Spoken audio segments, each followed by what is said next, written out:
Chapter 1. Stratford Childhood. On or about the 22nd of April, 1564, Mary Arden, the wife of John Shakespeare, gave birth to a son in Stratford-upon-Avon. She had lost 2 baby girls before that. Now, all through the hot summer, she was afraid of losing her 3rd child because there was a plague in Stratford. Her husband was a member of the town council, so they could not leave the town. By the end of the year, 300 of the population of 1,500 were dead. But fortunately for Mary and for us, her baby William did not die. He grew up and became the greatest writer in the English language. Mary was about 24 when he was born. She was the youngest of 4 daughters of a farmer near Stratford. Soon after her father died in 1557, she married John Shakespeare, who was about 10 years older. As a young man, John had worked on one of the Ardens' farms, but he had left the village and moved to Stratford. He learnt how to make gloves and other things from leather, and he became a successful businessman. A year before his marriage, he bought the 2 houses that are now known as Shakespeare's birthplace. The family lived in one and used the other as their shop.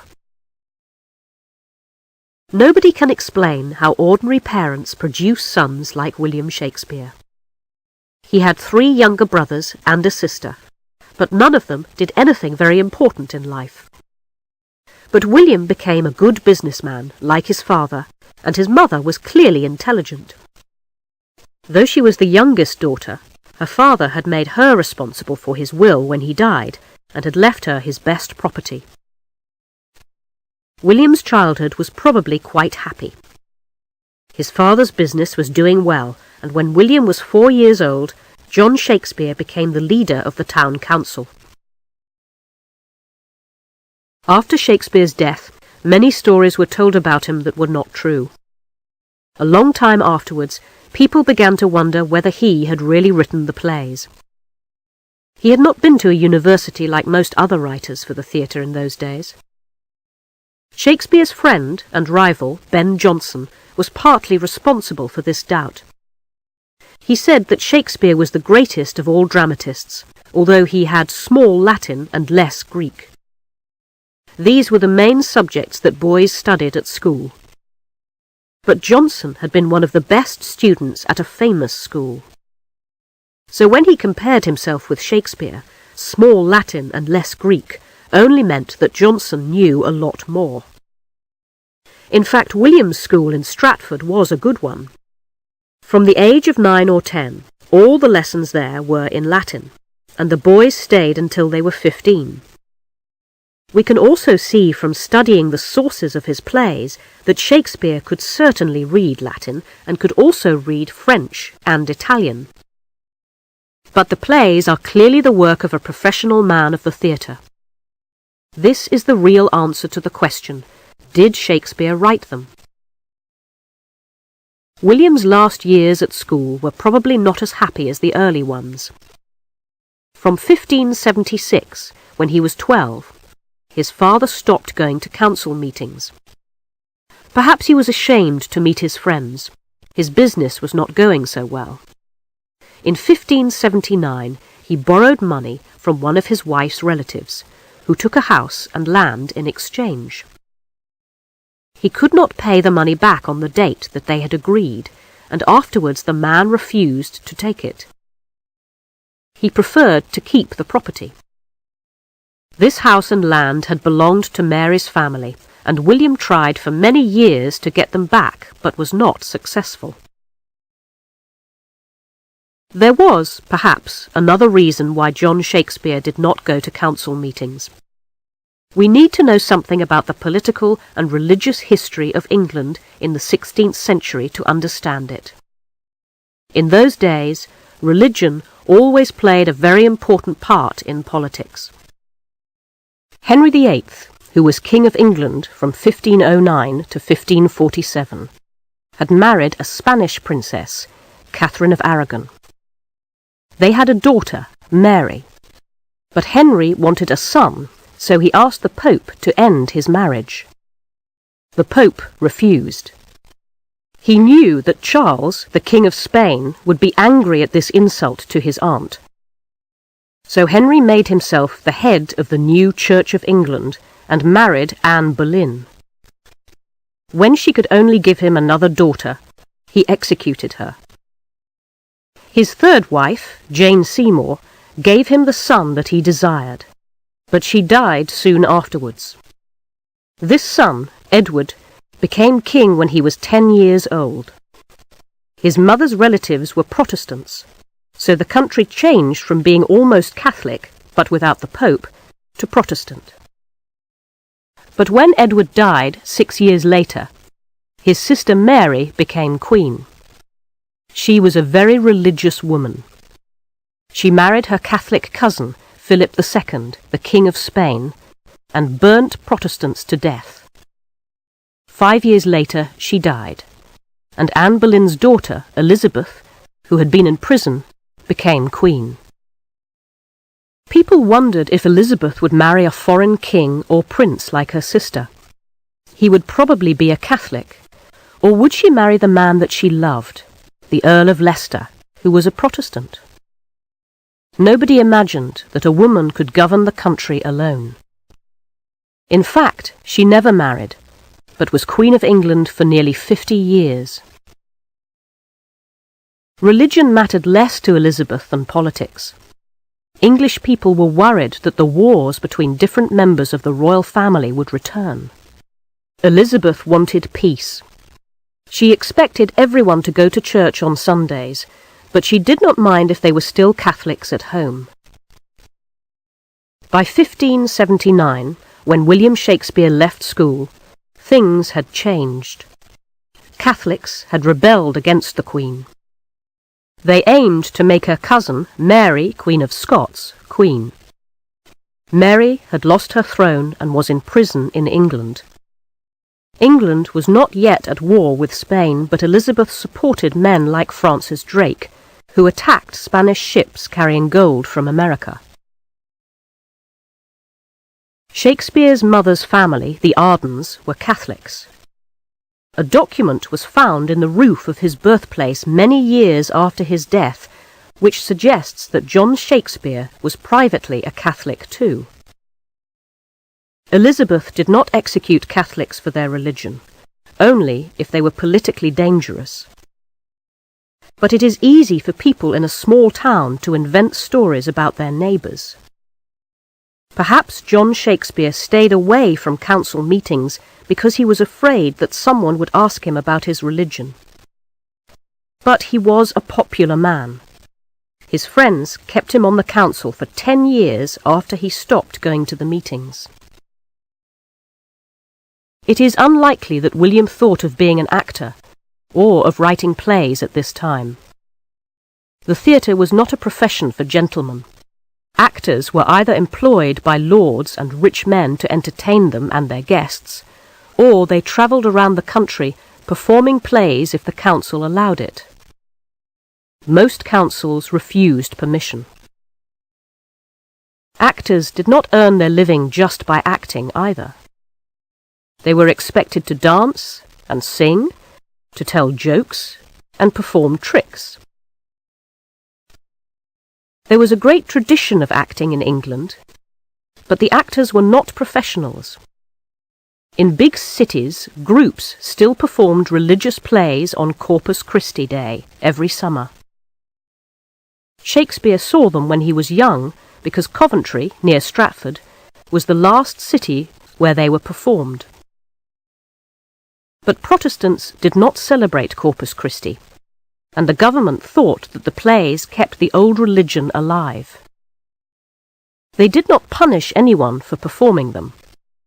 They just asked for the playbooks to check that there was nothing in them against Protestant beliefs, and forgot to give them back.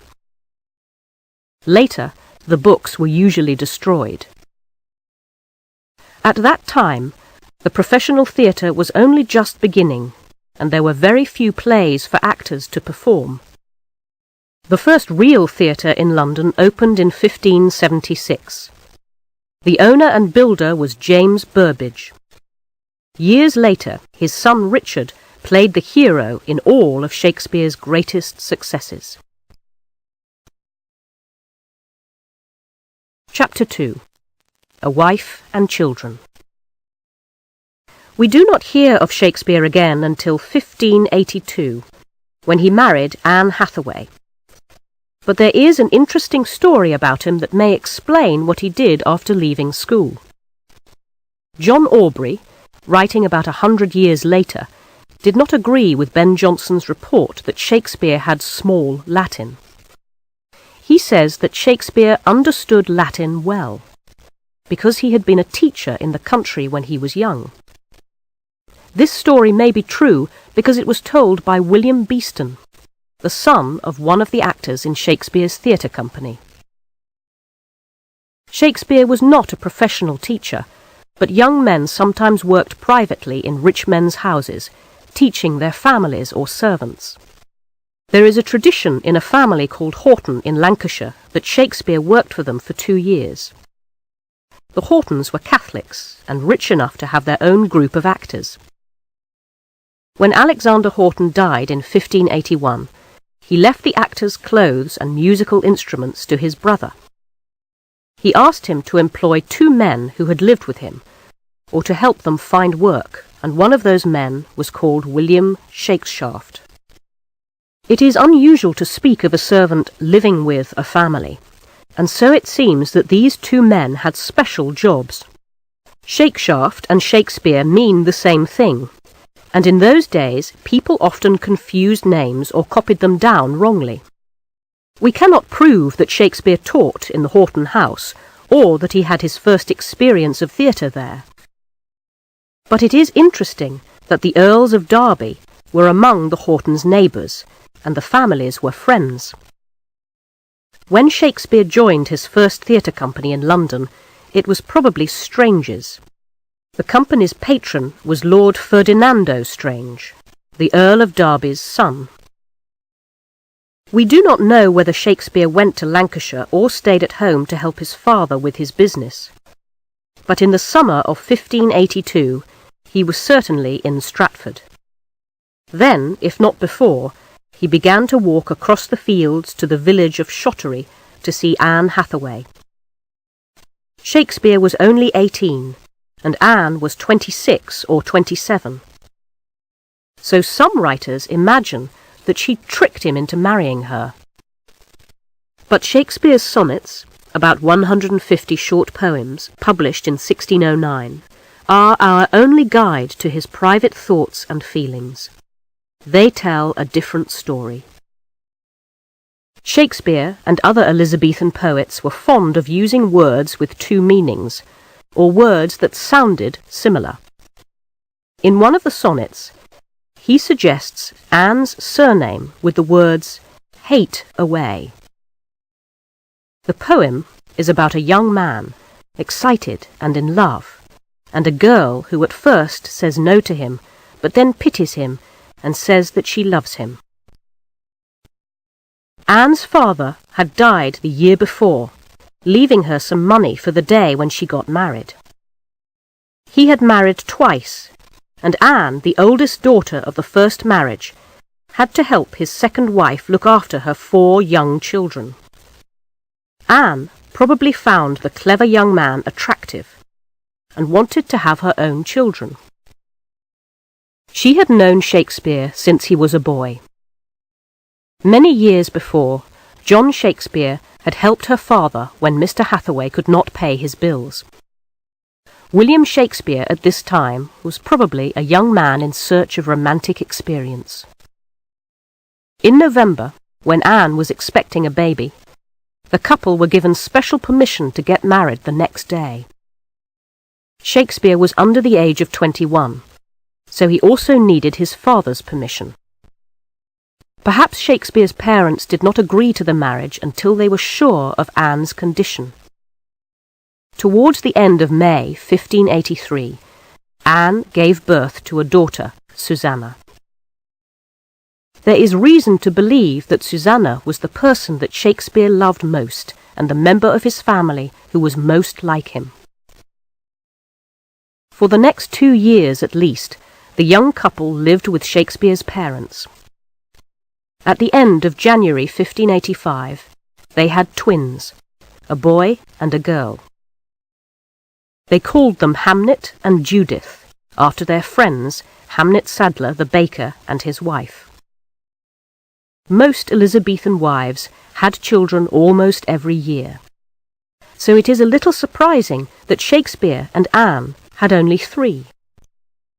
It is true that he was not often at home after he moved to London, though he probably returned to Stratford once a year. It is also possible that Anne could not have more children after she had twins. In those days it was more difficult and dangerous to give birth than it is now. During this time, we suppose that Shakespeare helped his father. It was useful for a businessman to have a son who could read and write. But it is unlikely that Shakespeare wanted to spend the rest of his life in Stratford making gloves. We do not know when or why he left the town. He probably went to London a year or 2 after the twins were born. Perhaps he carried with him a letter to Lord Strange's company of actors from friends in Lancashire. Long after his death, Nicholas Rowe, who wrote the first life of Shakespeare, said that he had to leave Stratford. It was a punishment for hunting in a park that belonged to Sir Thomas Lucy. If the story is true, Shakespeare took his revenge in The Merry Wives of Windsor, a play that contains many memories of his childhood. Lucy was a judge in Stratford, and Shallow, the foolish country judge in the play, may be like him. Chapter 3. The Lost Years. No one has solved the mystery of the lost years in Shakespeare's life, the years between 1585 and 1592. We can only imagine what happened before we first hear of him as a dramatist. The first person to write about Shakespeare's plays criticised him. Robert Greene, a successful dramatist, was dying in the autumn of 1592. His last work contains an angry personal attack on Shakespeare. We learn from it that Shakespeare was an actor. He had also certainly written 3 plays, and probably as many as 7 or 8.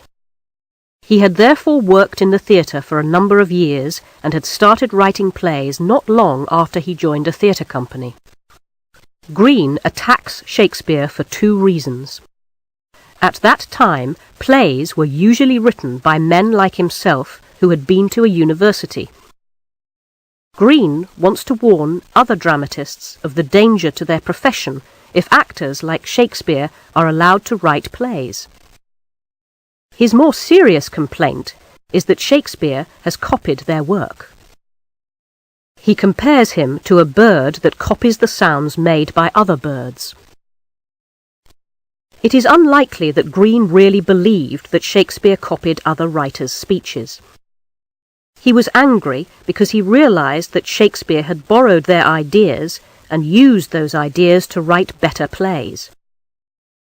By 1592, Shakespeare was already very successful and had succeeded with different kinds of play. Plays about English history, comedies, and a tragedy. Greene complains that this young man thinks that he can do everything in the theatre. We can understand Greene's attitude better if we compare the theatre in London in Shakespeare's time to Hollywood in the 1930s. The situation was similar in many ways. The actors were the stars. Everyone in London knew the name of Edward Alleyne, the most famous actor at that time. But the dramatists were like the people who wrote the 1930s films. Their names did not appear outside the theatre, and the manager of the company often made them write in small teams to produce plays faster. Films in Hollywood were written in this way when the cinema was the main form of popular entertainment. When the writers sold their work to a theatre company, they lost control over it. Plays were not usually published because that allowed rival companies to perform them. The company only published them if it needed money or if someone had produced a bad copy of one. Only half of Shakespeare's 37 plays were printed in his lifetime. It seems surprising that the world's greatest dramatist did not take more care of his work. To understand that, we must again make a comparison with Hollywood. Until the 1950s, the films of great directors like John Ford or Howard Hawks were not accepted as art. In the same way, during the 25 years of Shakespeare's life in the theatre, plays were not literature. Shakespeare probably accepted the general opinion. He published his poems, which, in his opinion, proved his ability as a writer. His first plays show that he was still learning. Christopher Marlowe, who was the same age as Shakespeare, but had started earlier, was a greater poet at this time, and his plays had made Edward Alleyn a star. Thomas Kyd had written the most exciting play of the 1580s, The Spanish Tragedy. People today think that Shakespeare stood alone, far above the other dramatists of his time. But many of them wrote excellent plays that are still performed. Shakespeare's greatest strength was his willingness to try new ideas. He remembered the Latin comedies of Plautus and Terence, and the tragedies of Seneca that he had studied at school and copied them. He studied the plays of his rivals and the changing fashions among the audience. When he was the most successful dramatist in London, he used the subjects of old plays that he had seen or acted in and produced something much better. Even his own tragedies and comedies are different from each other. Most dramatists repeat their successes. Shakespeare only seemed to write the same kind of play if he was not satisfied at first. Then he continued until he got it right. The early plays are therefore very different from each other, as Shakespeare tried one form after another. He wrote 3 plays about the wars in England in the 15th century, and another play about English history. There was a Roman tragedy that is so violent that many people would like to believe he did not write it. And he wrote 3 comedies. A romantic comedy, a comedy taken from Plautus, and one that uses familiar scenes from Stratford. The most interesting are the last 2, The Comedy of Errors and The Taming of the Shrew. The first is the story of a man and his servant. They were lost when they were babies and arrive in a town where each one has a twin brother with the same name. It is one of the funniest plays that Shakespeare wrote. He makes clever use of all the possibilities for confusion. Antipholus of Syracuse, the recently arrived brother, cannot understand why a strange woman, Adriana, his brother's wife, is angry with him. When he falls in love with her sister, Luciana, he is surprised that she is shocked and upset. The Taming of the Shrew is often criticized today. It seems to be about a man who marries a bad-tempered girl and is cruel to her until she is willing to obey him. The play is one of a number that modern audiences are unwilling to accept. We should not be surprised that Shakespeare did not always have the same view of life as we have, since he died nearly 400 years ago. But the real problem is often that the modern director does not understand the play and introduces his own ideas. Shakespeare did not usually give the Elizabethan audience just what they expected either. There were hundreds of stories about bad-tempered women in Europe, but The Taming of the Shrew is not typical of them. It tries to show that in a good marriage the 2 people are partners and work together as a team. The wife does not always have to obey her husband, as most of the audience believed. Chapter 4. Plague, Poems, and a Patron. When Robert Greene wrote his attack on Shakespeare in 1592, the theatres were closed. The plague had returned to London that summer, and the future for a dramatist was uncertain. Who could say when the theatres would open again? In fact, they were closed all through the following year, and by the spring of 1594, the actors were in serious trouble. Most writers at that time needed a patron. A lord like Lord Ferdinando Strange sometimes gave his name to a company of actors, but poets were the only writers who could hope for support. No help was given to dramatists. So in the spring of 1593, Shakespeare wrote a poem, Venus and Adonis, and published it with a letter to Henry Wriothesley, Earl of Southampton. We cannot be sure that he knew the Earl at this time, but it seems likely that they met and that Southampton invited him to his country house in Hampshire. Shakespeare's second long poem, The Rape of Lucrece, was published in the following year. In it, he says that his love for the Earl is without end, and promises that his past and future work is for his patron. The relationship between Shakespeare and Southampton has been a cause of argument. Was the Earl the handsome young man who appears in the sonnets? In these poems, the poet loves him, but the young man takes a dark-haired woman from him. We shall never know. Southampton was certainly handsome, and people said that he had physical relationships with other men, which was a crime in those days. When Shakespeare published Venus and Adonis, Southampton was only 20 years old. The political connections are more important. Southampton was a close friend of the Earl of Essex, a favourite of Queen Elizabeth and the leader of a political party. Essex continually criticised the government of Lord Burleigh, who had been the Queen's first minister since the beginning of her reign. After 1594, Shakespeare's theatre company supported Essex, and they were very lucky to escape punishment when he was executed in 1601. Southampton, too, was fortunate to be sent to prison instead of dying with him.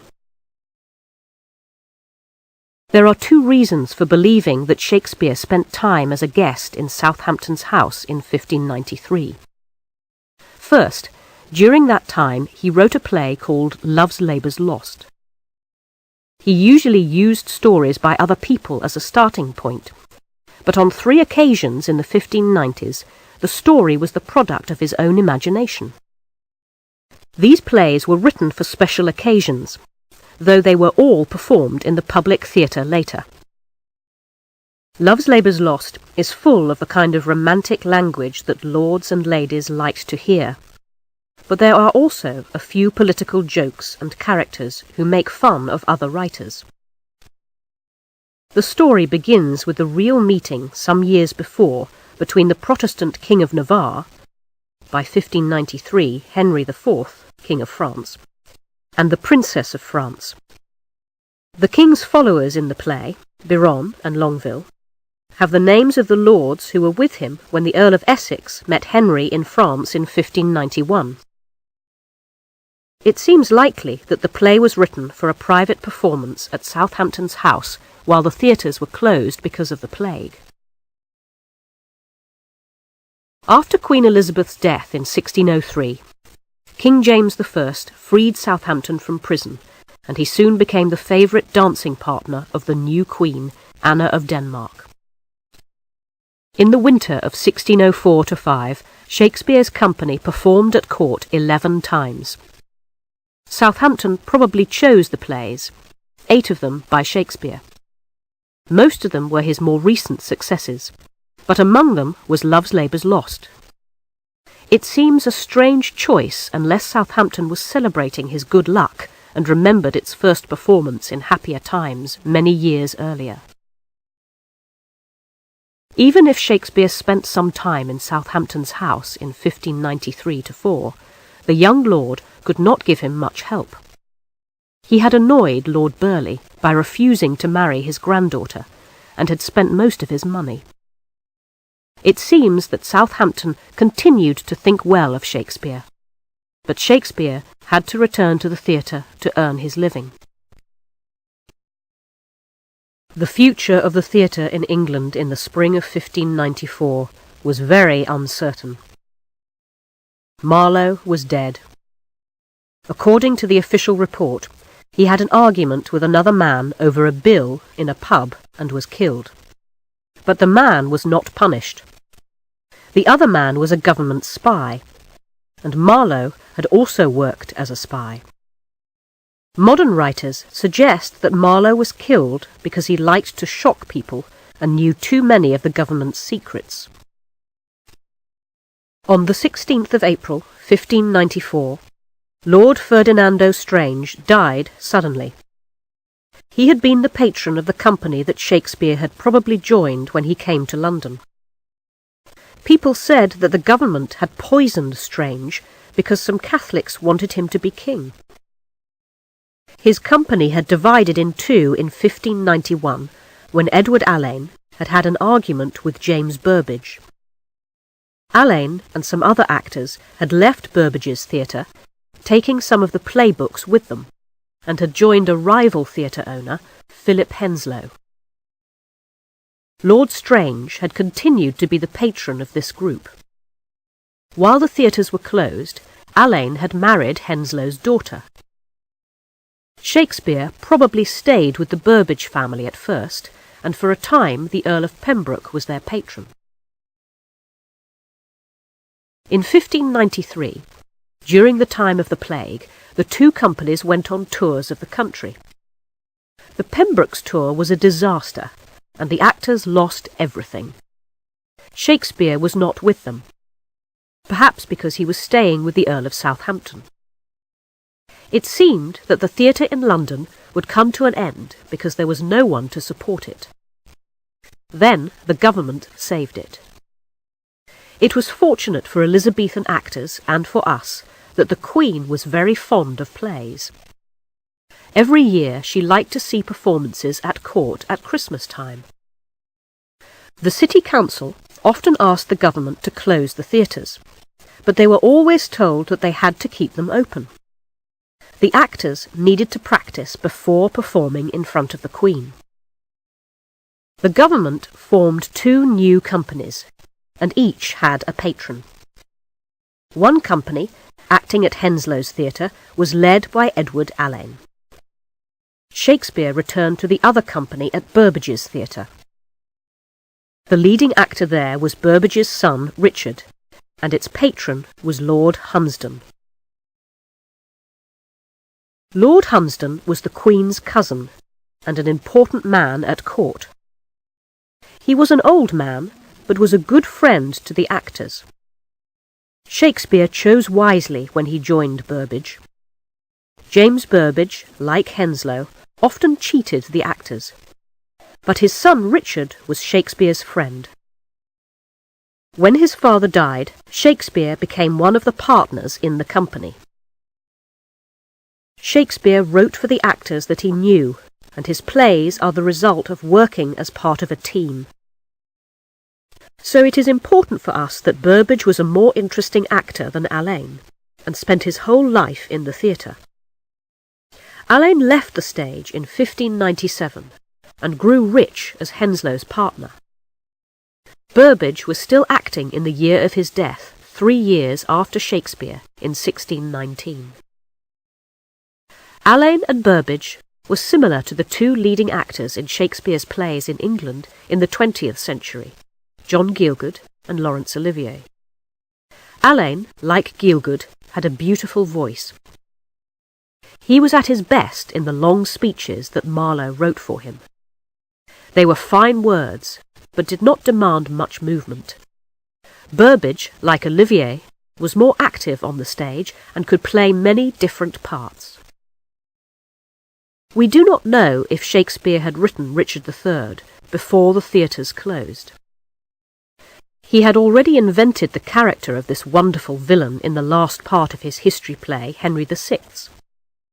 It was the perfect part for Burbage, as it was hundreds of years later for Laurence Olivier. As usual, Shakespeare had copied another writer and improved his work. Richard is like the Jew of Malta in Marlowe's play of that name, but Shakespeare's play is better. The audience watch, half shocked and half amused, as the villain comes to the front of the stage. In the Elizabethan theatre he was in the middle of them, and tells them his plans. Then they watch, half shocked and half excited, to see if he will succeed. Chapter 5. Great Success and a Personal Tragedy. In the next 4 years, between 1594 and 1598, Shakespeare wrote 8 plays and became the leading dramatist of his time. The first 3, Richard II, Romeo and Juliet, and A Midsummer Night's Dream, show that the years of writing poems were still very much in his mind. 2 are tragedies, and the third is a comedy specially written for the wedding of Lord Hunsdon's granddaughter in 1596. But all 3 are still loved above all for the beauty of the language. While Laurence Olivier's best part was Richard III, John Gielgud's was Richard II. Even in these plays we can see how Shakespeare's skill in the theatre was growing. In Romeo and Juliet, the scenes between the lovers are full of beautiful speeches. But Shakespeare also included the practical words of the nurse, who came straight from his Stratford childhood, and the rather different ways of speaking of Mercutio and Capulet, Juliet's father. He was beginning to give each character a personal voice. A Midsummer Night's Dream is perhaps the loveliest play that Shakespeare wrote. Shakespeare invented 3 stories and put them together cleverly as the perfect entertainment for a wedding. One is about young lovers, as usual unwilling to obey their parents' wishes. Another is about the fairy king and queen, who use their magic power to confuse the lovers. The third is about a group of actors who are going to perform a play for the wedding of Theseus, the Duke of Athens, and Hippolyta. Professional actors enjoy making fun of ordinary people trying to act. A Midsummer Night's Dream contains a number of jokes about Shakespeare and his friends. The actors in the play perform a tragedy about 2 young lovers, like Shakespeare's last play, Romeo and Juliet, but their performance is full of comic mistakes. The leading actor, Bottom, is like many stars in the theatre. He wants to play all the parts himself. In A Midsummer Night's Dream, though, for the first time, Shakespeare suggests that he was beginning to think of plays as art. His character, Theseus, says that poets are like mad people. They imagine things that are not real. But Hippolyta answers that the audience have seen a dream which has the power to stay in the mind afterwards. We can recognize that something is true more easily in art than in real life.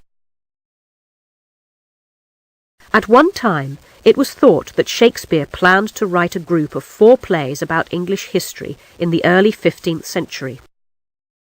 But the plays are very different from each other, so it seems that he wrote them one by one. Richard II is the tragedy of a man with little political ability who becomes king. His cousin, Bolingbroke, rebelled against him and became king in his place as Henry IV.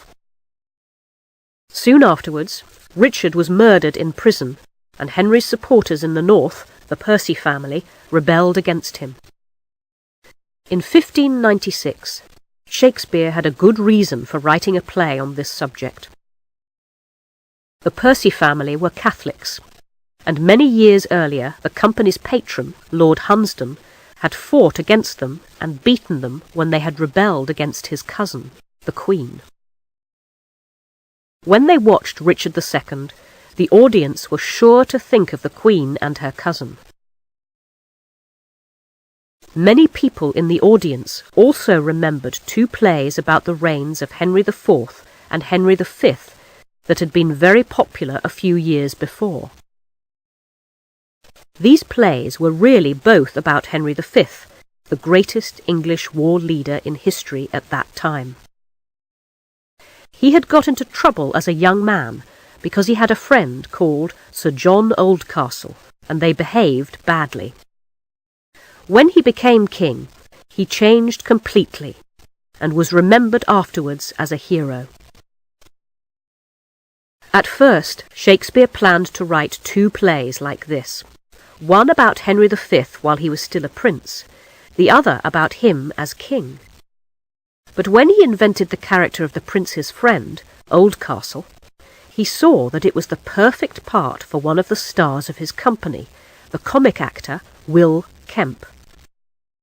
As in many other plays, he used 2 similar stories for comparison. Here, one is serious and one is comic. The relationship between the prince and Oldcastle tells us something about the relationship between the prince and his father. But because the 2 stories are both very interesting, Shakespeare realized that he had too much to say for one play, so he divided the first play, called Henry IV, in 2. This was not the end of the matter.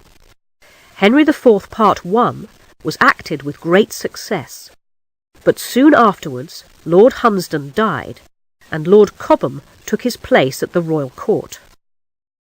Lord Cobham belonged to the Oldcastle family. He complained that the company were making fun of Oldcastle, so Shakespeare had to change the name. This is why one of his most famous characters is called Falstaff. There is a story that Queen Elizabeth enjoyed the play so much that she wanted to see a play about Falstaff in love. Lord Cobham died in March, and Lord Hunsdon's son took his position. He was going to join the Queen for a celebration at Windsor that summer. Shakespeare had started writing Henry IV Part 2, but he had to stop and write a special entertainment, The Merry Wives of Windsor. It is said that he wrote it in 2 weeks. The play is very funny and has a lot of characters with amusing accents. One of them is a Welsh teacher who is annoyed with a little boy called William in a Latin lesson.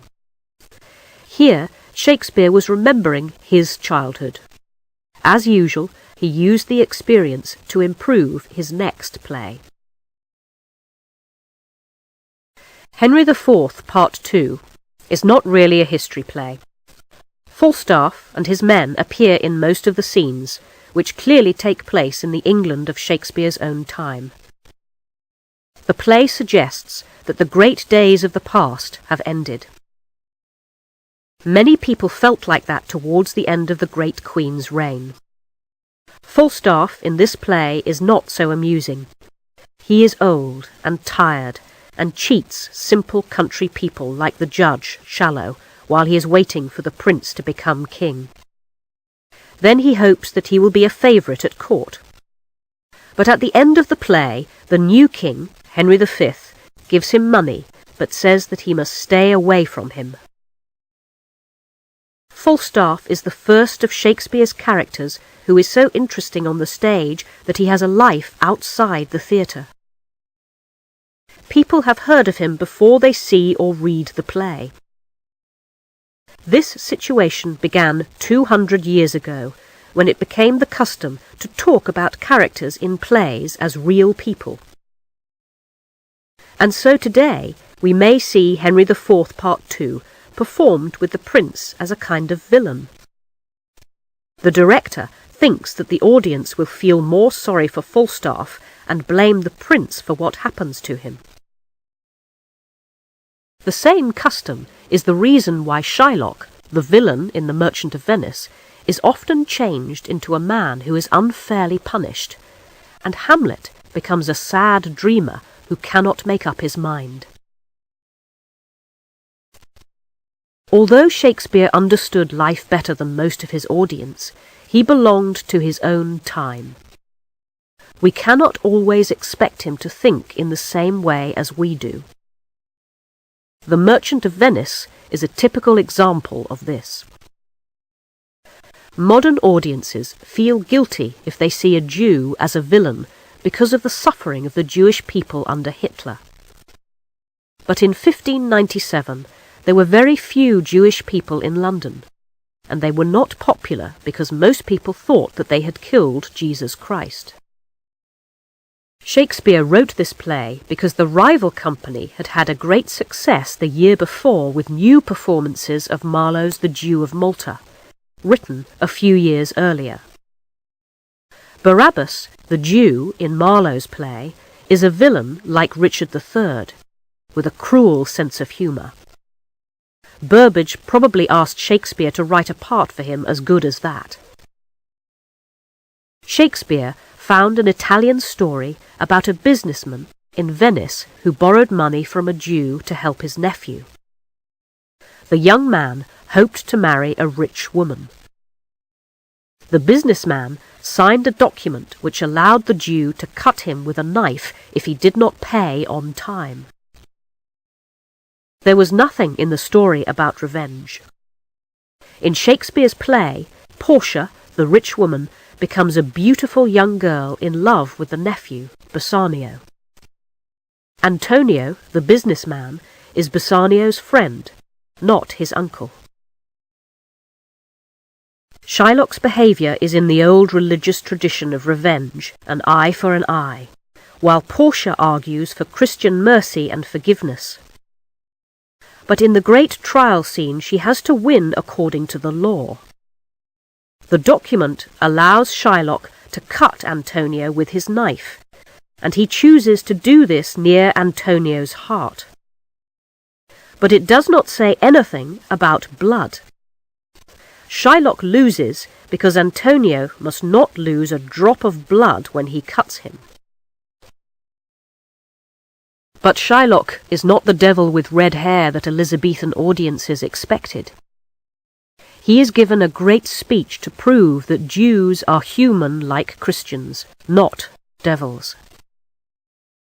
Shakespeare's understanding of people of all kinds allows him to make Shylock a real character and explain his behaviour.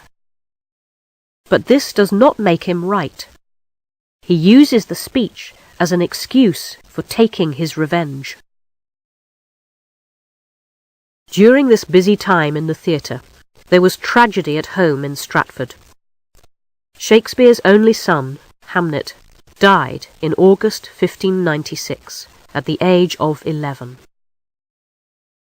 We do not know how Shakespeare felt, but it surely affected his view of life. 2 months after that, he was given a coat of arms, which was the sign of a gentleman. His father had asked for one a long time before, when he was the leader of the council in Stratford. John Shakespeare was probably pleased, but William made a joke about it in The Merry Wives of Windsor. It would not now belong to his family after his own death, though, because he had no son to follow him. We do not know anything about Shakespeare's private life in London. Stories about him suggest that he lived quietly and did not go out with other actors, drinking and looking for women. But the more powerful sonnets were probably written at this time, and they suggest that at times he felt guilty. One of the greatest of them, Sonnet 129, is about sex. All men know, he says, that sex without love seems attractive, but afterwards they are ashamed of it. But although they know this, they cannot stop themselves doing it. Shakespeare's success in the theatre had made him rich. His son was dead, but he now had even more reason to take care of his wife and daughters. Early in 1597, he bought New Place, the second largest house in Stratford. Anne and their daughters moved there later in the year, while his parents stayed at the house where Shakespeare was born. Chapter 6. The Globe Theatre. During 1598, Shakespeare wrote another comedy that is still popular today, Much Ado About Nothing. As usual, he used two stories for a comparison. He took one couple, Claudio and Hero, from an Italian story. They have traditional ideas of love and arranged marriage. He invented the other couple, Beatrice and Benedick. They learn that real love is the product of what he calls in one of his sonnets, the marriage of true minds. The character of the comic town policeman, Dogberry, comes from his Stratford childhood.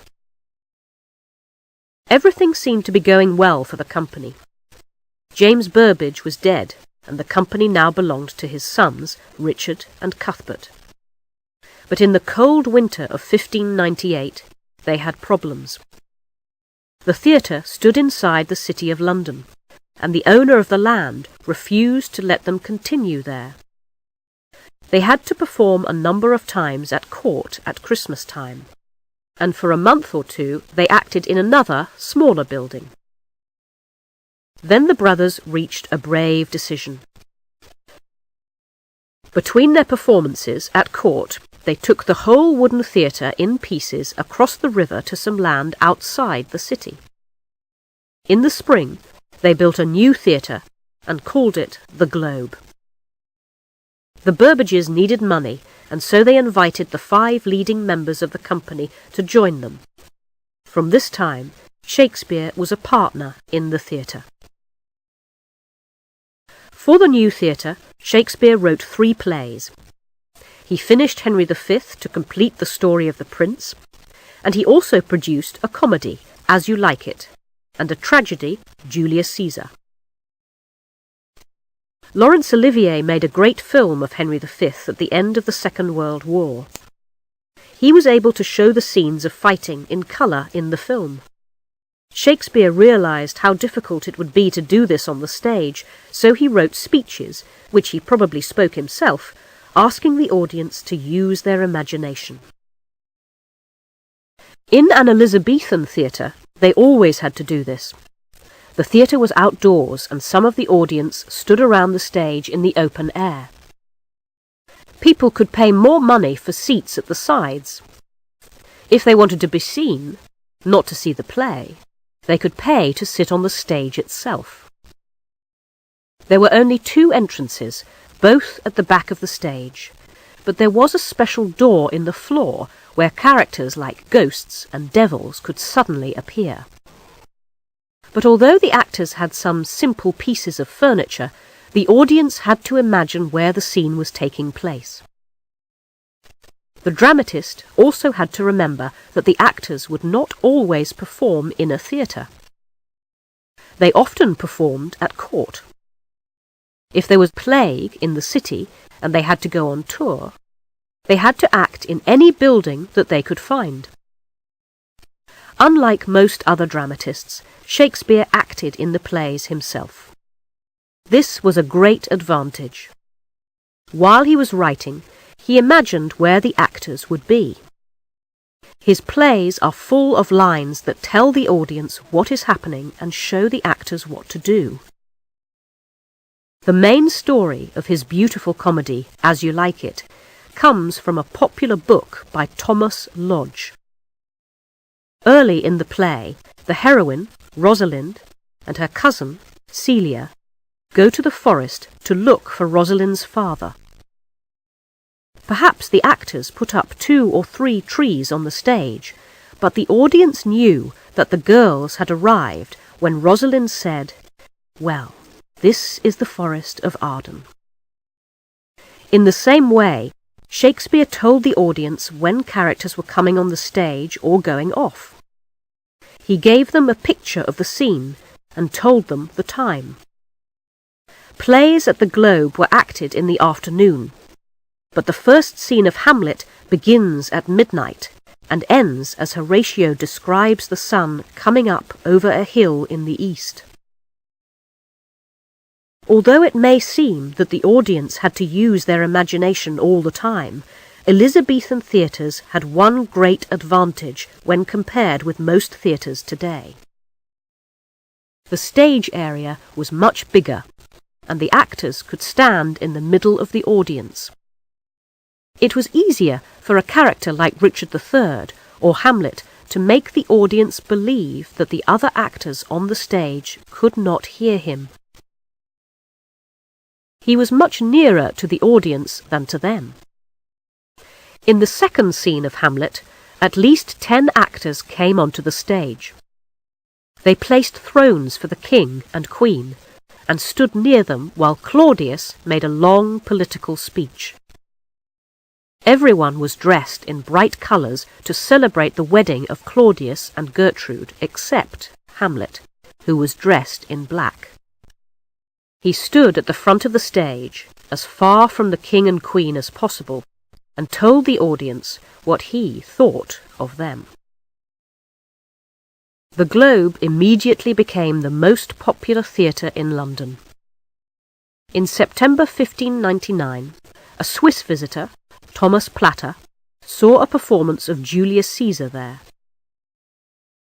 His diary gives us an idea of what an Elizabethan performance was like. Even after a tragedy, the actors danced. I saw the tragedy of Julius Caesar with at least 15 characters very well acted. At the end, they danced according to their custom. End of CD 1. Chapter 7. Hamlet, the Last Comedy and a Lucky Escape. Hamlet is probably Shakespeare's greatest play. It is certainly the most famous. But today's Hamlets are usually very different from each other and from the one that Shakespeare wrote about in 1600. Goethe began this fashion 200 years ago. He said that Hamlet was a gentle young man, unable to obey his father's command that he must revenge his murder. After that, it was easy to imagine that he was a man who could not make up his mind. But to some modern writers, Hamlet is cruel and violent and not really the hero. Others have suggested that Hamlet's relationship with his mother is the most important point in the play. It is also often difficult today to know whether the actor thinks that Hamlet is really mad or is only pretending to be. Shakespeare had seen a play about Hamlet when he first came to London, probably written by Thomas Kyd. We only know that Kyd's play had a ghost who called for revenge. But there was probably a scene like the one where the actors act the murder of Hamlet's father, proving that Claudius is guilty. Kyd had a scene like this in the Spanish tragedy. Shakespeare had also read the story in a translation from the French and had studied a medical book. He had to show the difference between someone who really goes mad, like Ophelia, and someone like Hamlet who has suffered a shock but at times pretends to be mad to trick his enemies. Here are a few short answers to the problems that modern directors have with Hamlet. Officially, Protestants, like Hamlet's friend Horatio, did not believe in ghosts for religious reasons. So when the ghost first appears, Horatio is sure that it is the devil. Hamlet thinks that it may be the devil, so he has to wait until he can prove that the king is guilty before taking his revenge. He sees his opportunity halfway through the play when he asks the actors to perform a play with a scene like his father's murder. But even then, only he and Horatio understand why the king is shocked. If they have not read the story, the audience do not know if the ghost is the devil either, until just before that scene. After that, Hamlet acts immediately, but by mistake kills the minister, Polonius, Ophelia's father, instead of the king. He does not have another opportunity until the end of the play. Polonius's death is the cause of the tragedy. Ophelia goes mad, and her brother Laertes, when he returns from France, is in the same situation as Hamlet. The king blames Hamlet, and Laertes wants revenge. He is more typical of an Elizabethan gentleman than Hamlet. He does not stop to find out if the king's story is true. He says that he will cut Hamlet's throat in the church. The Elizabethan audience shared Hamlet's view of his mother's marriage to his uncle. For them, this was the same as a man marrying his sister. So when the king, pretending that he is Hamlet's friend, calls him my cousin, relative, and my son, Hamlet turns away from him. He tells the audience that the king is closer than a relative but less than natural. Elizabethan audiences were never in doubt about Hamlet's madness. Shakespeare used different forms of language for his speeches.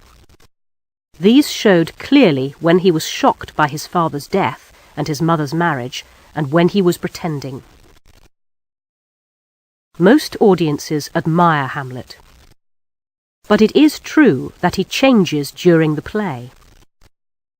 We admire the Hamlet that we see at the end. Then he speaks calmly to Horatio, saying that the opportunity to revenge his father will come in time, and he will be ready. We should also recognize that the tradition in revenge plays is similar to the tradition in a Western film. The villain had to be the cause of his own death. In the same way, the bad man in a Western always reaches for his gun first, before the hero shoots him. If the hero shot first, we would not like it. Shakespeare gives us his idea of Hamlet in the words of Ophelia.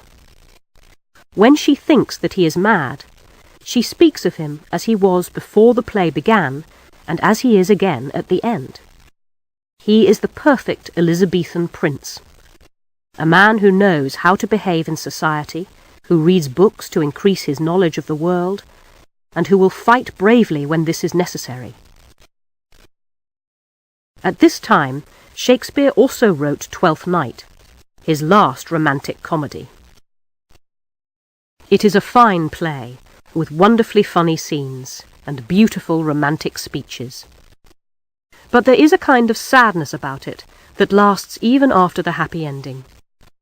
Orsino, the hero, is in love with the idea of love, but Viola, the heroine, is really in love. She acts as Orsino's servant for most of the play, dressed as a boy. In the end, we feel that he does not really deserve her. At the end of Twelfth Night, Feste, one of the main comic characters in the play, sings a song. Will Kemp had left the company, and a different actor, Robert Armin, who could sing well, had taken his place. Shakespeare wrote the comic parts in his plays to suit him. The meaning of Feste's song is not clear, but it may be about an actor's life. It is a hard life. The wind blows and the rain falls every day.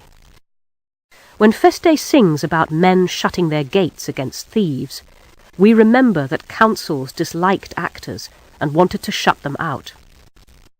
But at the end of the song, Feste tells the audience that they will try to please them every day. John Manningham, a law student, kept a diary. Law students in London were fond of plays and could afford to pay the actors to put on special performances for them. Manningham saw Twelfth Night in February 1602, and the next month he wrote down a story that he had heard about Burbage and Shakespeare. Burbage had seen a good-looking woman in the audience and arranged to meet her. But Shakespeare had heard the conversation, and when Burbage knocked on her door, Shakespeare was already making love to her. Her servant gave Burbage a message from Shakespeare, saying, "William I, the first King of England, came before Richard III, Burbage's most famous part." The story is almost certainly not true. It is the kind of joke that students invent about famous people. But it shows that by this time they thought of Burbage and Shakespeare as stars. Although Shakespeare did not act the hero or the villain in his plays, people knew that he was one of the main reasons for his company's success. Students at Cambridge University had written a comedy about actors a year or two before this, and in that play the characters were Burbage, Kemp, and Shakespeare. Between writing Hamlet and Twelfth Night, Shakespeare had had a lucky escape. His company had always supported the Earl of Essex, who was popular with the ordinary people, and the Earl of Southampton was Essex's closest friend. Essex had been a favourite at court for many years. Although he had annoyed the Queen and the government on several occasions, they gave him the command of the army when the Irish rebelled in 1599. Shakespeare included a speech in Henry V comparing him to the hero of that play. But Essex failed. He was ordered to stay at home and keep away from the court. Early in February 1601, one of his friends asked Shakespeare's company to perform Richard II, a play in which the king loses the throne. Essex and his friends wanted to see it before they rode to the Queen's palace. The actors agreed, but the next day Essex failed to get any popular support. He was sent to prison and executed a few days later. Southampton was lucky to escape with his life, but stayed in prison until the Queen died in 1603. Augustine Phillips, one of the actors, defended his friends at the trial. He said that they had only acted Richard II because they were offered more money. It is unlikely that the Queen believed him. She told one of the lords at court, "I am Richard II. You know that, don't you?" But she did not punish the actors or the man who had written the play. Perhaps she was so fond of plays that she did not want to lose the best actors in the country. Instead, she warned them of the danger. They were ordered to perform at court on the night before Essex was executed. Troilus and Cressida was the last play that Shakespeare wrote during the old Queen's reign. It is a clever, cruel play, popular then and now with young people, and was probably first performed for the law students in London. The traditional characters, Hector and Troilus, have simple beliefs about love and war. But in the real world, Shakespeare suggests neither love nor war is fair. In the end, people win by using force.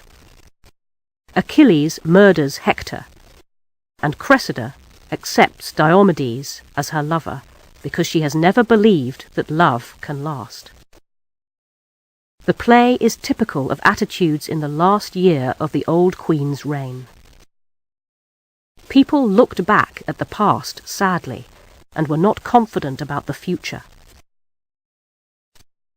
Towards the end of 1601, John Shakespeare died. He had lived long enough to see his son become the most successful man in Stratford. He left his 2 houses to William. Joan, William's sister, lived in one with her husband, and a man and his wife rented the other as a pub. Chapter 8. Towards Tragedy. In February 1603, Queen Elizabeth died. Her nearest relative, James, King of Scotland, became King of England too. Shakespeare's company had reason to be pleased. The Earl of Southampton came out of prison and soon became a favourite of the new King and Queen. James decided to take personal control of the theatre companies. Only 2 were allowed to operate. Shakespeare's company became the King's Men. The other company was called the Queen's. Shakespeare probably gave up acting at about this time. He had never played the main parts. According to later stories about him, he had a fine voice and usually took serious parts, kings, dukes, or old men.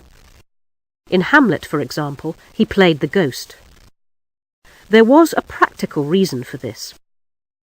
Shakespeare was the director of his own plays, and the most difficult scenes are usually at the end, when almost all the characters are on the stage.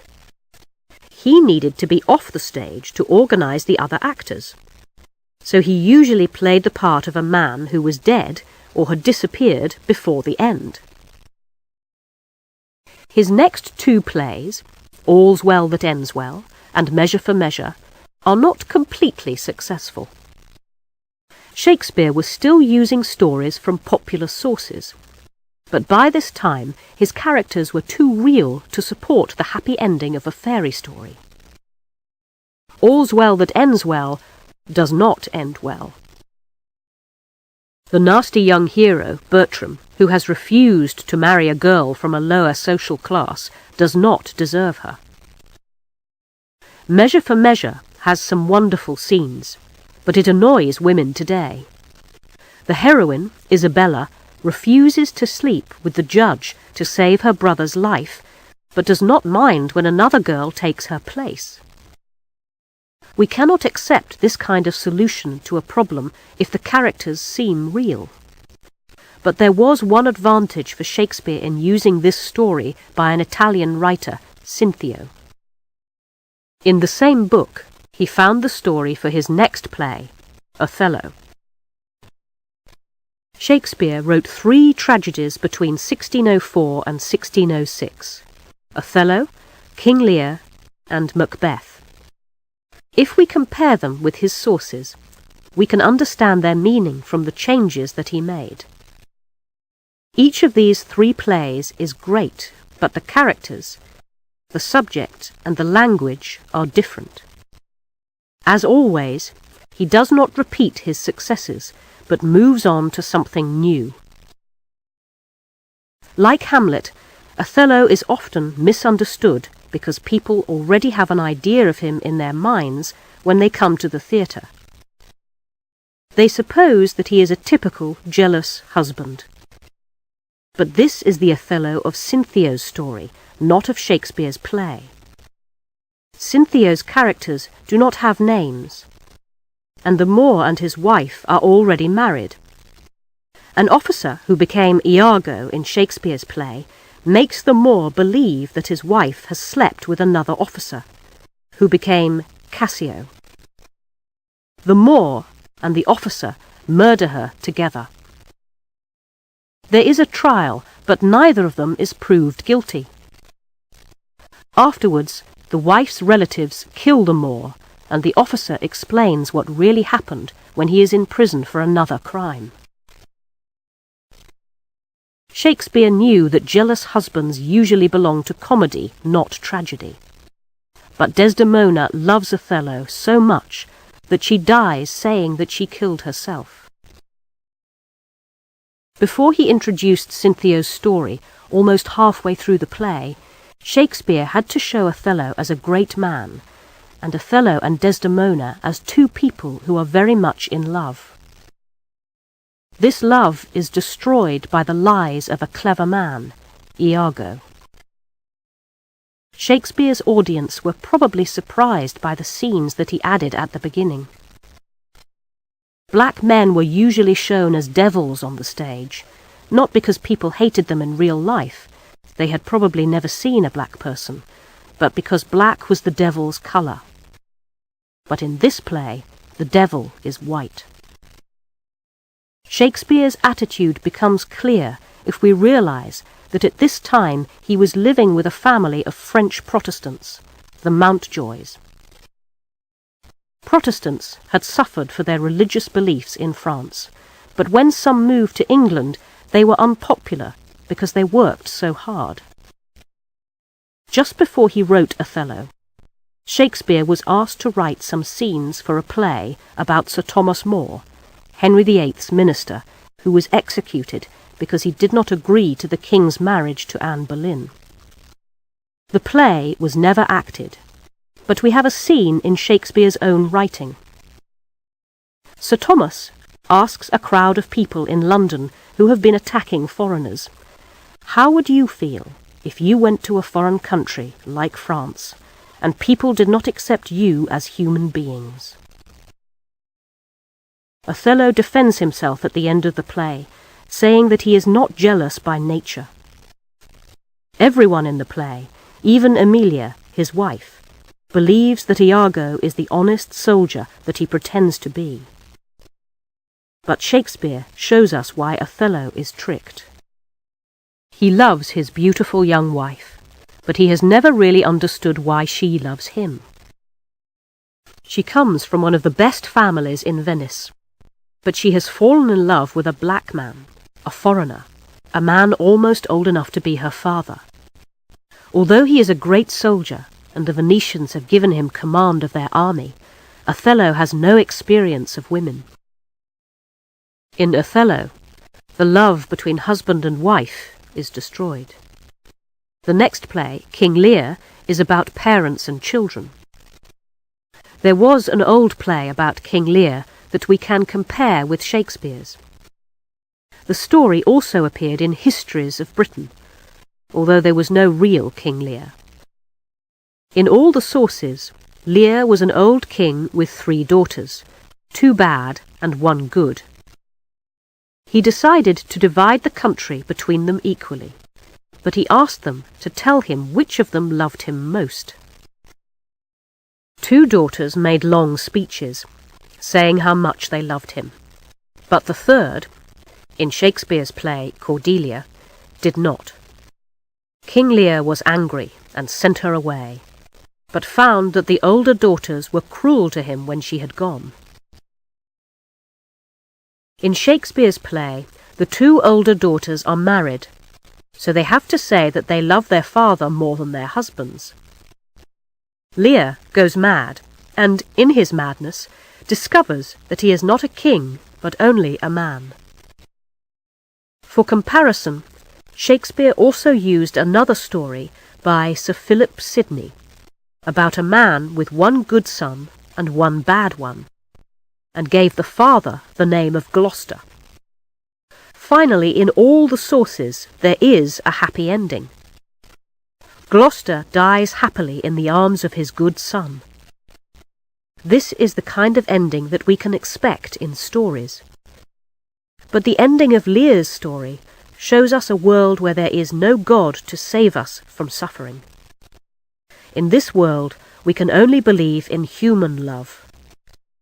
And this is not enough to save us from dying, or even worse, to save the lives of the people that we love. Lear comes onto the stage at the end of the play, carrying the dead body of Cordelia in his arms. We realize then that it does not matter who is king or queen, or who has political power in the country. Lear's best-loved child is dead, and he can do nothing to change that.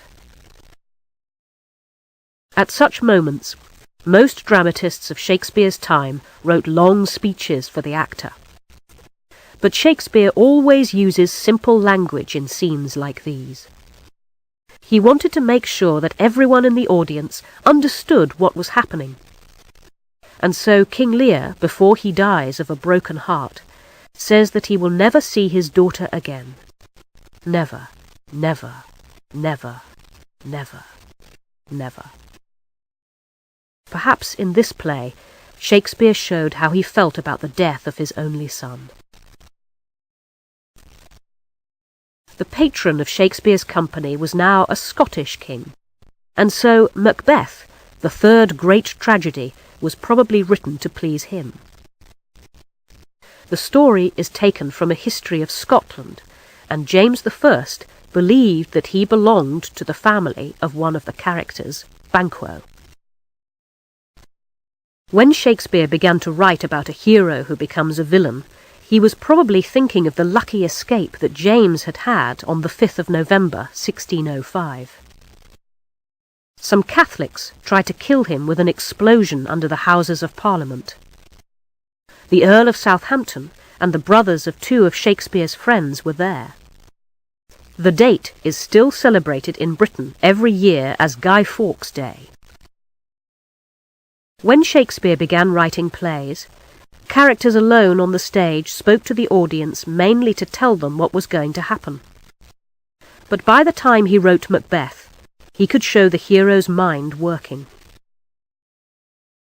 Before and after Macbeth murders the king, we hear him thinking about his actions.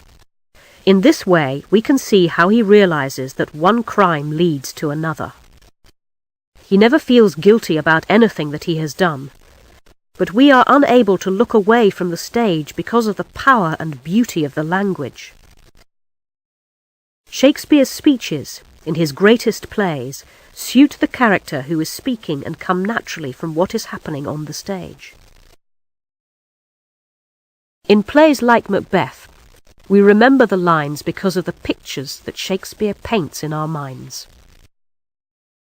Halfway through the play, Macbeth decides to kill the wife and children of his enemy, Macduff. Why not? He asks himself. He imagines that he is halfway across a river of blood. It is so deep that he would feel as tired if he went back as if he crossed over to the other side. He does not feel guilty. By now, another crime is just something that makes him tired, not something that he is sorry for. Macbeth and the later tragedies show that Shakespeare, like other Elizabethan dramatists, thought that tragedy simply meant the fall of a great man. The man did not need to be good. Most audiences admire Hamlet and feel sorry for Othello and King Lear, but Macbeth is a villain. Shakespeare's opinion of him and of all political leaders like him is clear from the words that he puts into Macbeth's own mouth at the end. Macbeth realizes that after all his crimes, he has none of the things that people look forward to when they grow old. Love, friends, the knowledge that people admire them. The people around him only obey him because they are afraid. Chapter 9. Romans, Greeks, and a Wedding. Shakespeare returned to Roman history for the subjects of his next 3 plays. Julius Caesar had been successful a few years earlier, so the company probably thought that it would be a good idea to continue the story. Shakespeare's source for that play had been the Greek historian Plutarch, who wrote in the 2nd century. There was a very good translation of his work in English, which Shakespeare used. So towards the end of 1606, or early in 1607, he wrote the first of these plays, Antony and Cleopatra. In Shakespeare's time, people thought that the Romans were the most important people who had ever lived. Latin was not needed in Protestant churches, but boys still studied it at school so they could read Roman literature.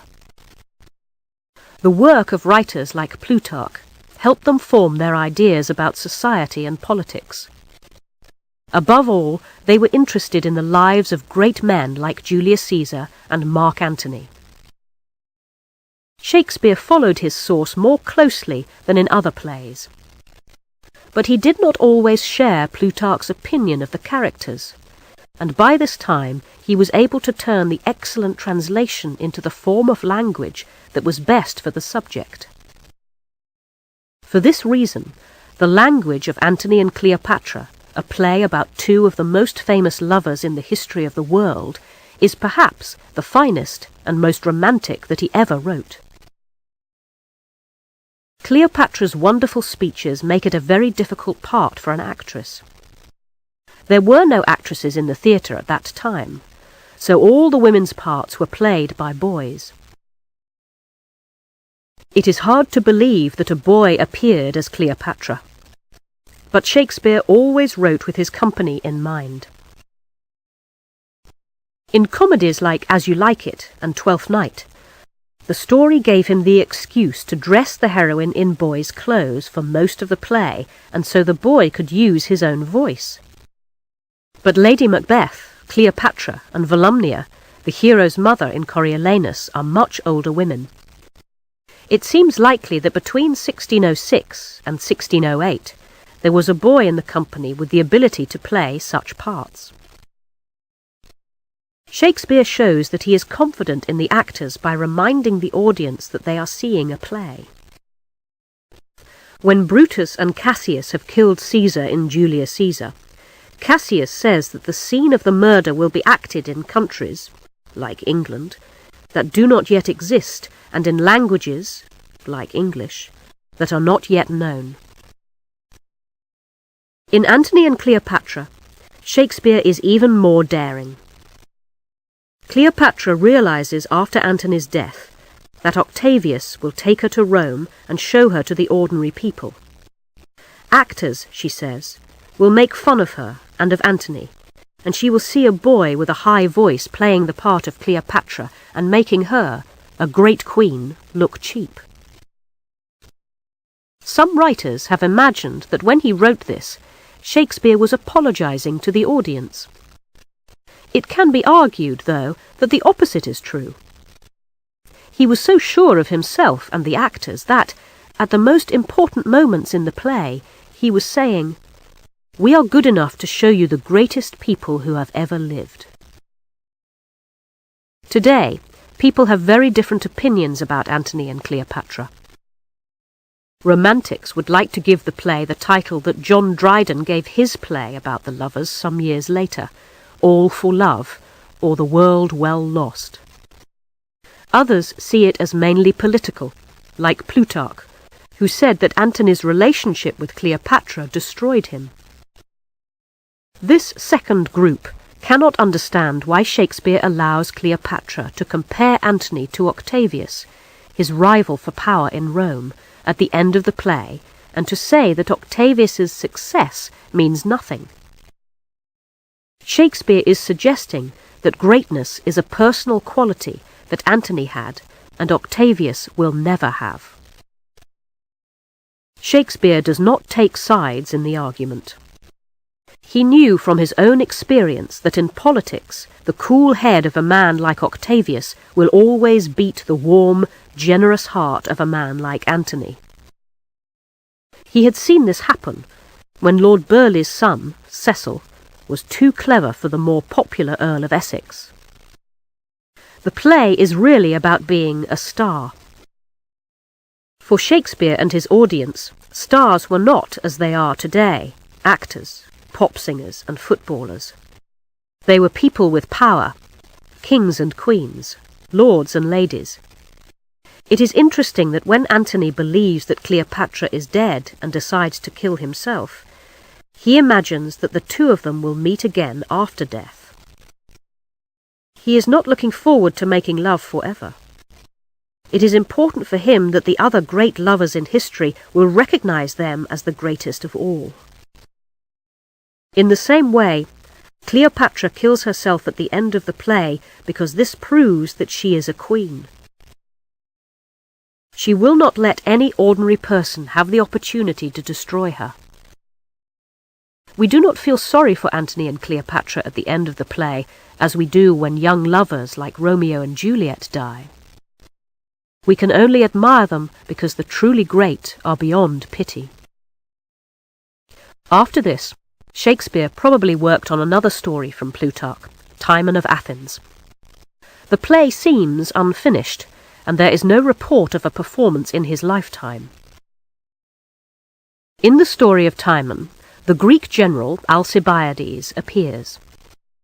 In the war between Athens and Sparta, Alcibiades was driven out of Athens and in revenge led a Spartan army against it. But when Shakespeare decided to write a play about a man like that, he chose a similar story about a Roman, Coriolanus, instead. Coriolanus is Shakespeare's most political play. In it, he compares the attitudes of different social classes, and so most readers today understand it according to their own political beliefs. This is a mistake because society has changed so much since Shakespeare's time, and had already changed when he wrote the play in comparison with the Rome of his source. When Rome was still a small city-state, fighting against its neighbours, it needed a special group of professional soldiers in time of war. They were similar to the men in films about Japanese history like The Seven Samurai. In the play, Coriolanus is the bravest of them. At the end of a war, men like these were often chosen to govern the city in peacetime. Coriolanus is proud and has no political skill. The ordinary people's leaders attack him. They do not need him now, and he is not willing to tell lies to get their votes. In his opinion, only people from his own class who have fought for the city should have the right to vote. None of the characters in Coriolanus is admirable. Shakespeare gives the people a better reason for disliking Coriolanus than Plutarch did, but shows that they are easily tricked. In all his plays, ordinary people are generally kind and sensible, but when they form a crowd, they stop thinking and become violent. In some ways, Coriolanus himself is like Antony and Timon. They are all men who do not obey the customs of their society, and in the end are destroyed for this reason. We can only guess Shakespeare's own political views, but they were probably the same as the views of the parliamentary leaders who rebelled against the king 40 years later and executed him in 1649.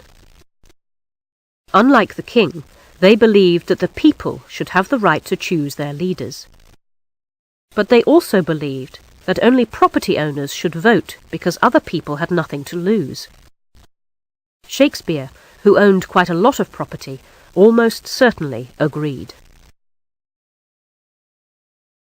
During this time, there were two important events in Shakespeare's private life. In June 1607, his older daughter, Susanna, married Dr. John Hall. Susanna was now 24, and her husband was 32. Hall had studied at Cambridge University and moved to Stratford a few years earlier. He became well known in the medical profession, using plants to cure his patients. He was a serious man and almost certainly the most intelligent in Stratford, except for Shakespeare himself. It is clear that Shakespeare liked him and was pleased that his favourite daughter had found such a good husband. From this time, the main subject of his plays is the relationship between parents and children, especially between fathers and daughters. Shakespeare was probably serious about his responsibilities as a father, and was probably a better father than he was a husband or son. Some writers have suggested that when he invented powerful female characters like Volumnia, Coriolanus's mother, he was thinking of his own mother, Mary Arden. She died in September 1608. Perhaps he waited until after her death before publishing his sonnets the following year, because he was unwilling to let her know the details of his private life. Chapter 10. Return to Stratford. Many years earlier, in 1596, James Burbage had rented a hall in London. Although the actors continued to act at the Globe Theatre, they preferred to work indoors. Shakespeare was again one of the partners when they opened the Blackfriars Theatre in 1608. The other great advantage of a second theatre for the company was that in future they could act in London in winter as well as in summer. Until then, they had only acted at court at Christmas time or in special performances for the law students. At this time, a new kind of play was coming into fashion. The rival company to Shakespeare's had performed an old play called Mucidorus with great success in 1607. 2 years later, two young dramatists, Francis Beaumont and John Fletcher, wrote Philaster, a play that Fletcher described as mixing tragedy and comedy. These plays were taken from popular stories, like Shakespeare's romantic comedies. But the stories were more serious at first. They began like a tragedy, but had a happy ending. Shakespeare, as always, noticed changes in fashion. Early, in 1608, he worked on a play called Pericles.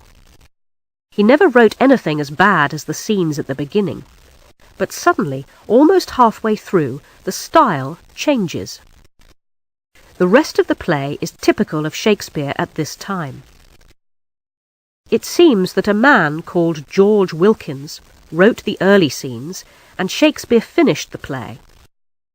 It was not included in his collected works in 1623, so it is clear that his friends who acted with him knew that he had not written all of it. In Pericles, the hero is separated from his wife and daughter. He believes that they are dead, but meets them again. Their meeting is one of Shakespeare's finest scenes. But the play is difficult because the first half is so different from the second. Shakespeare's next play of this type, Cymbeline, is also rather confused. He was probably not completely satisfied with it, and as usual when he had not succeeded, he returned to the same subject. In the third play, The Winter's Tale, written in 1610, he manages to solve the problem of a play that begins like a tragedy but has a happy ending.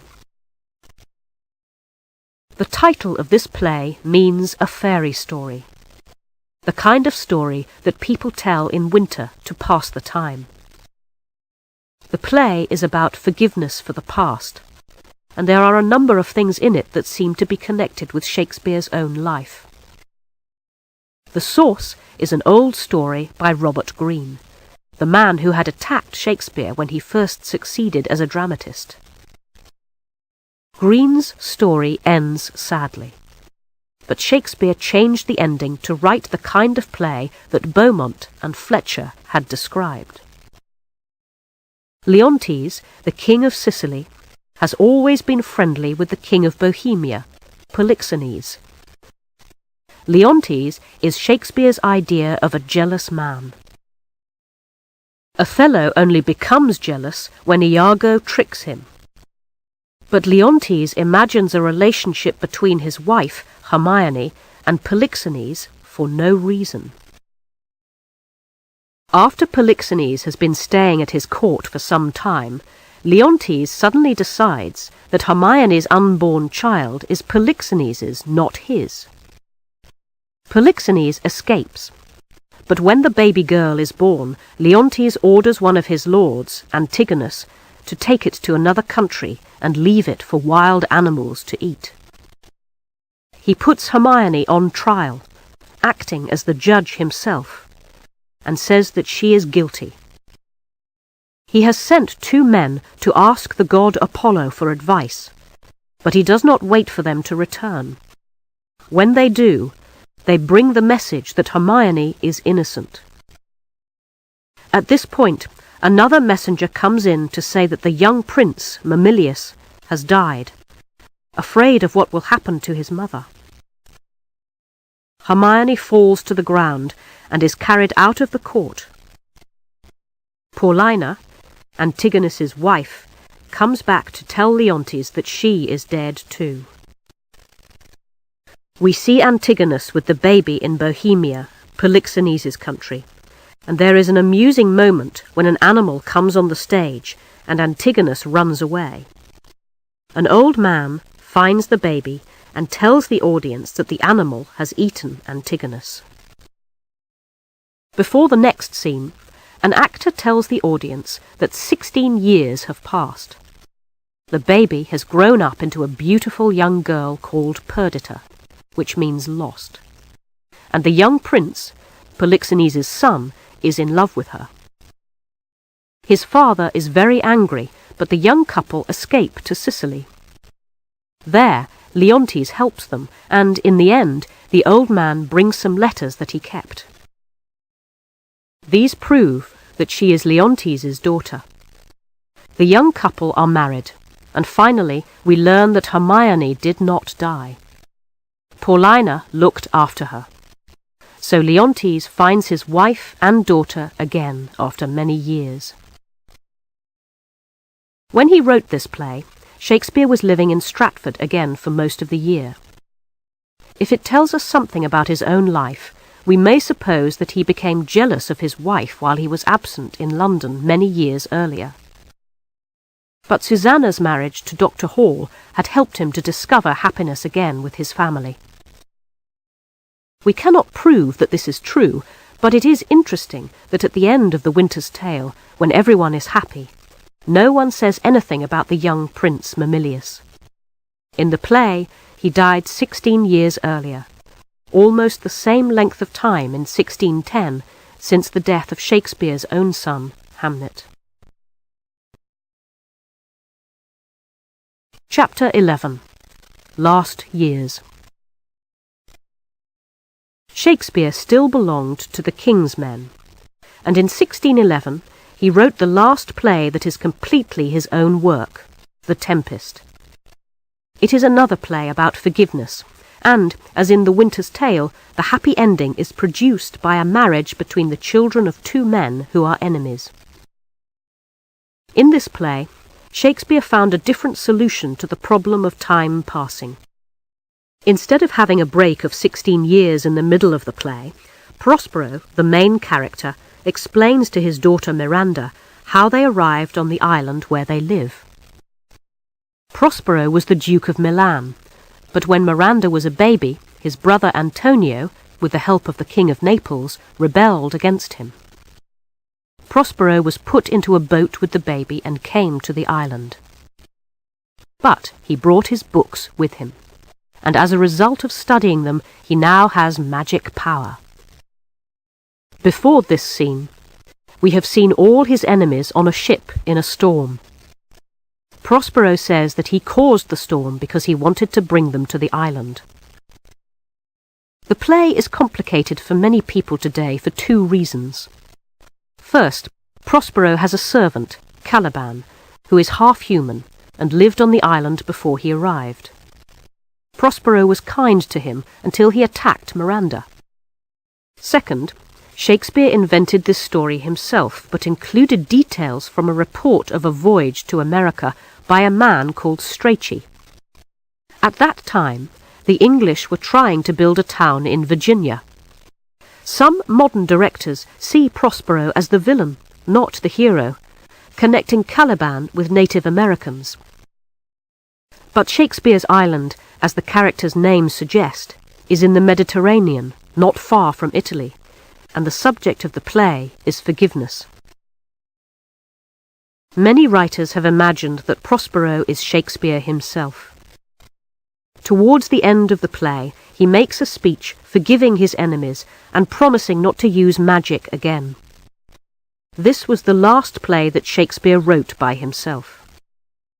He had used the magic of words for many years, but perhaps he had now decided, like Prospero, to return to his family. There, his strength, as Prospero says, would be his own. This may be partly true, but Shakespeare took Prospero's speech about magic from a speech made by Medea in his favourite Latin poem, Ovid's Metamorphoses. In fact, he continued to write for 2 more years with the help of John Fletcher, who took his place as the main dramatist for the King's Men. Only one of these plays, Henry VIII, appears in his collected works. Shakespeare was still a partner in the company, but in 1613 the Globe Theatre burned down during a performance of Henry VIII, and after that it seems that he ended his connection with them. Shakespeare lived quietly in Stratford until 1616, but in March of that year he became ill. He died a month later, on the 23rd of April, just after his 52nd birthday. There has been a lot of discussion about his will, especially because he only left his wife the second best bed. It seems that he first made his will in January 1616, but did not sign it at that time, and changed it when he realized that he was dying. In that time he had a very worrying experience. His second daughter, Judith, who was then 31, married a man called Thomas Quinney on the 10th of February. Shakespeare's family had known the Quinney family for many years. But a month later, another woman, Margaret Wheeler, died giving birth to a child, and Quinny was named as the father. When he signed his will on the 25th of March, Shakespeare clearly thought about this. He left almost everything to his older daughter Susanna.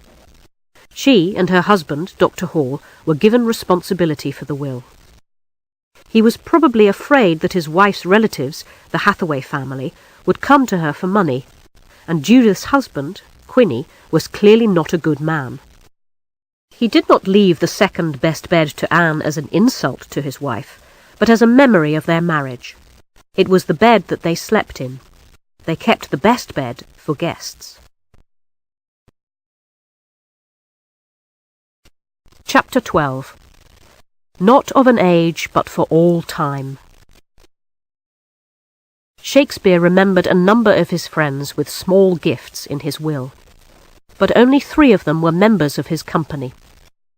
The great actor Richard Burbage, John Hemmings, and Henry Condell. Burbage died in 1619. The other 2 are the men who made it possible for us to see and read Shakespeare's plays today. At that time, few people thought of plays as literature. When Ben Jonson published his collected works in 1616, the year of Shakespeare's death, people made a joke about it. They said that Jonson did not know the difference between work and play. So Hemmings and Condell did not expect to make much money from publishing Shakespeare's plays in the same way. They did it as a duty in memory of their friend. 18 of Shakespeare's 37 plays appeared for the first time in the collected works published in 1623. They included some of his finest tragedies and comedies: Macbeth, Antony and Cleopatra, As You Like It, and Twelfth Night. Ben Jonson often criticised Shakespeare's work in private conversations. He was a great dramatist himself, but he wrote a different kind of play. But for Hemmings and Condell's complete works, he wrote a fine poem about his friend and rival. He compared him to the best of the Greek and Roman dramatists, and said that Shakespeare was the greatest of them all. He was not of an age, but for all time. He did not only belong to his own time, his work will live forever. All writers belong to the time when they live. It is a mistake to imagine that Shakespeare had the same views on religion or politics as we have.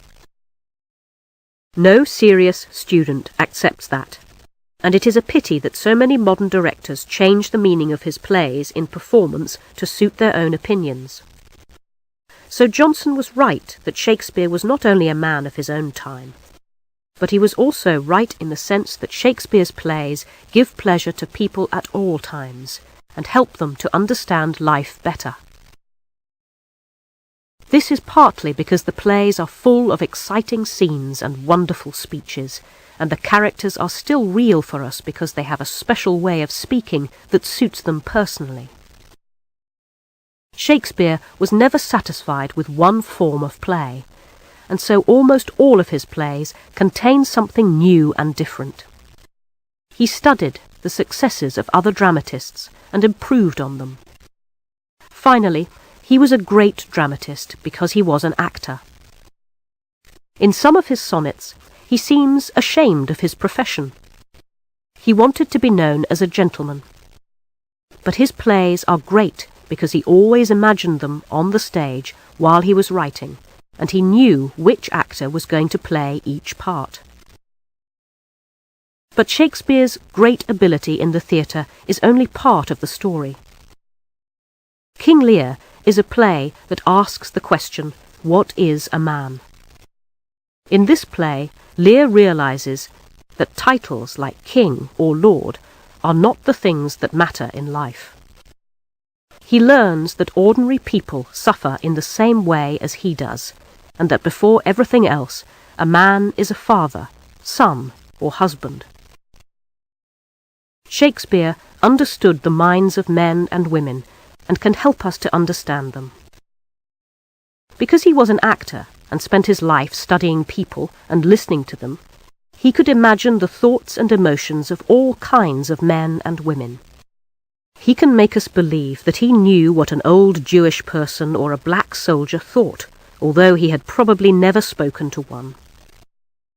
He can show us the hopes and fears of an intelligent young girl or an Egyptian queen, although in his lifetime these parts were always acted by boys. And so, if you are fortunate enough to see a great Shakespeare play,